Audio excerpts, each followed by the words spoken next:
Quando eu comecei a criar o Sorolan, ele era uma língua completamente regular.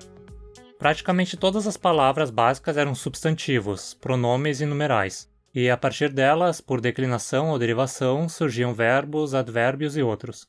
Ela era tão regular que não passava a impressão de ser uma língua natural.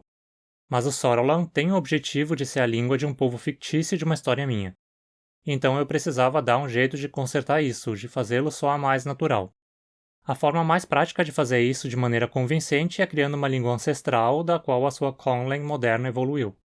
Geralmente o que se vê por aí como sugestão é você primeiro criar a língua ancestral, mais regular, e a partir dela derivar a sua conlang moderna.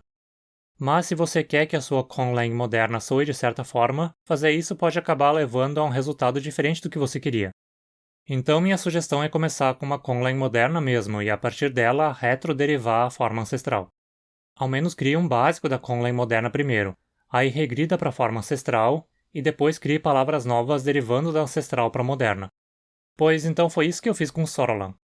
A partir da forma como ela é na atualidade, pensei em como poderiam ter sido as formas ancestrais dele. O mais importante a considerar nisso é a evolução fonética da língua. Já tenho vários vídeos aqui no canal sobre o tema, confiram lá. Enfim, uma característica que eu incluí no Sorolan foi que advérbios de modo derivam por umlaut que ocorre em substantivos. Mais precisamente, as vogais frontalizam. Por exemplo, a partir de soro, comunidade, deriva sörö, em comunidade. A partir de moro, silêncio, temos meru, silenciosamente. De nad, vontade, temos ned, querendo, indicando que o sujeito quer, tem vontade de fazer o que o verbo na frase representa. De seren, merda, deriva sirin, muito mal, ou seja, de uma maneira de merda. Mas como isso teria evoluído em Sorolan? Que processo levou a essa frontalização? Bem, eu decidi me inspirar em como esse processo ocorreu nas línguas germânicas. Vamos ver só um exemplo da evolução do umlaut usando a palavra mus, camundongo, em germânico ocidental. Seu plural era musi, com esse i final. Por influência da posição anterior de i, o u na raiz foi frontalizado também, levando a um singular que se manteve mus, enquanto o plural se tornou musi. Posteriormente, esse i, por ser átono, foi neutralizado para um schwa, assim levando a mus no singular e musa no plural. Depois disso, o schwa se perdeu em algumas línguas, levando ao contraste mus no singular e mus no plural. Pois então essa poderia ser a maneira como o mesmo processo ocorreu no Sorolan, né? Mas então na fase imediatamente anterior, provavelmente havia uma vogal que desapareceu, mas que já havia sido neutralizada como o schwa germânico. Seria um schwa mesmo? De início eu pensei em usar um schwa, mas por fim pensei que a opção melhor seria usar uma vogal central fechada u. Assim o que em Sorolan atual é sörö, meru, net, sirin, eram em Sorolan médio serö, meru, ned, sirin. Mas o Sorolan atual ainda tem a vogal u e ela ocorre em posição final sem problemas, como em tal, história, narrativa. Pois bem, para explicar isso, defini que em Sorolan médio essa vogal era mais central, como um schwa mesmo. Então tínhamos tal. Aí, com a perda do u, o acabou fechando mais e virando um novo u. Mas é claro que esse u não pode ocorrer apenas nesses advérbios. Uma vogal não é restrita dessa forma na sua distribuição, né? Assim, pensei que em Sorolan médio não ocorriam palavras terminadas em consoante. Assim, onde temos uma consoante final atualmente, havia originalmente um u final que desapareceu. Assim, nor, árvore, era nor. Átom, pedra, era átomo. E, ora, se tem tanto u perdido no final das palavras, talvez houvesse u perdidos no meio das palavras também, né? Talvez o Sorolan médio não tivesse encontros consonantais. Havia um u no meio que se perdeu também. Assim, ilfa, folha, era ilfa. Ponda, olho, era ponda. Clopa, morte, era clopa. Do mesmo jeito, as terminações para formas de verbos, como am e pis, eram am e pis. A princípio, a principal diferença entre o Sorolan médio e o moderno era a presença dessa vogal extra que foi perdida. Vogal essa que fazia o Sorolan médio não ter encontros consonantais nem consoantes finais. Ou seja, as sílabas eram todas do tipo CV apenas, sem codas nem ataques complexos. Mas ainda não explicamos o umlaut de advérbios assim. precisamos regredir a língua mais, num ponto onde esse final era uma vogal anterior, provavelmente um i. Então teríamos Sörøy, Merøy, Nedi, Sirini. Mas se Sirini era Sirini, por que só o último i se tornou um ao evoluir? Isso só afetou os i's do final de palavras? É possível, ou pelo menos os i's átonos, mas nesse caso o segundo i teria que ter sido modificado também, né? É provável, então talvez a palavra original fosse Sireni. E quando um i átono se tornou um e átono se tornou i. Da mesma forma, um u átono, como em Merøy, deveria ser originalmente Merøy. E o e, que é o correspondente arredondado de e, também se tornou mais fechado, u, na evolução. Mas aí o que acontece com o e átono em Sørøy? Ele também deveria ter se tornado Sørøy na evolução, não? Pois é, ou esse e era originalmente e, e quando e virou u, e virou e na posição átona. Mas as formas originais da qual essas formas com umlaut evoluíram deveriam nessa etapa ser Soro, Moro e Serena.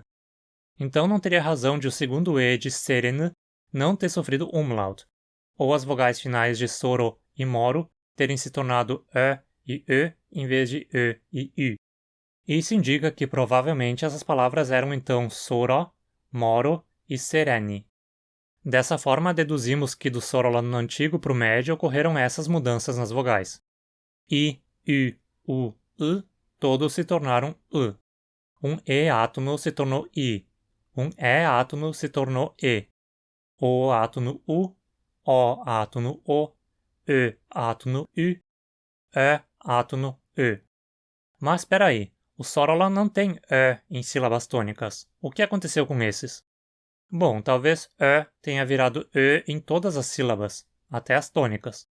Mas se E veio de umlaut de O, isso faria o umlaut de O ser E em Sorolan, não? Mas não vemos isso. É, realmente. Então O também virou O em todas as posições.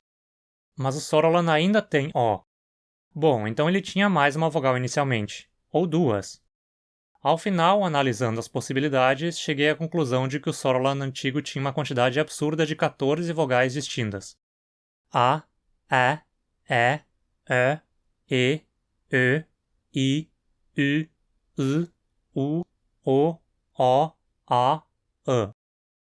E elas evoluíram de forma diferente para o Sorolan médio, dependendo de estarem em posição tônica ou átona.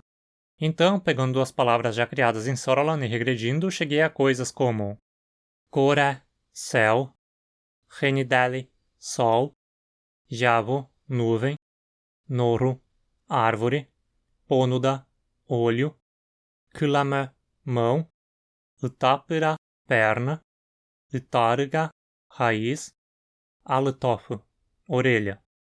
Alguns desses termos começaram a ficar muito grandes para serem palavras simples, então deduzi que eram originalmente termos compostos. Por exemplo, Renidali, sol, poderia ser um composto de Reni, sol, e Dali, regente. Agora as palavras raiz e perna ficaram com a mesma parte inicial, o tá. São duas estruturas que ficam na base, né? Pernas na base de animais, raízes na base de plantas. Então talvez o tá signifique base. E pura poderia ser membro, e ruga é um ramo. A perna é um membro da base, e a raiz é um ramo da base. Agora vamos ver um pouco a conjugação de verbos. Sabemos que temos a terminação am para a voz ativa lá em Sorolan moderno. Em Sorolan antigo isso seria am.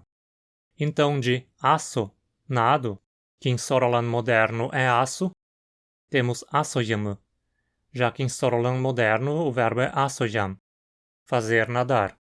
Como se pode notar, eu defini que a consoante que em Sorolan moderno é uma fricativa palatal sonora, y, era uma aproximante palatal sonora, y, em Sorolan antigo.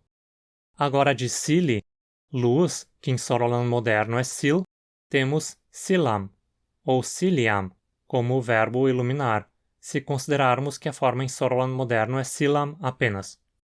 Mas não teria lógica nenhuma existir um y entre o e a, mas não entre i e a. Então a forma em Sorolan antigo deveria ser Siliyam, que em Sorolan moderno teria se tornado Siliyam. Agora de Klopa, morte, que é Klopa em Sorolan moderno, o verbo teria que ser klopam, já que em Sorolan moderno é klopam. Mas novamente temos o mesmo problema de não haver um conector no meio. Aqui eu gostaria de manter a forma klopam em Sorolan moderno. Então, para resolver isso, eu defini que, numa fase ainda mais anterior da língua, que eu chamei de cheprulino, razões que não são relevantes aqui, o sufixo do verbo era amo, com uma aproximante glotal no início.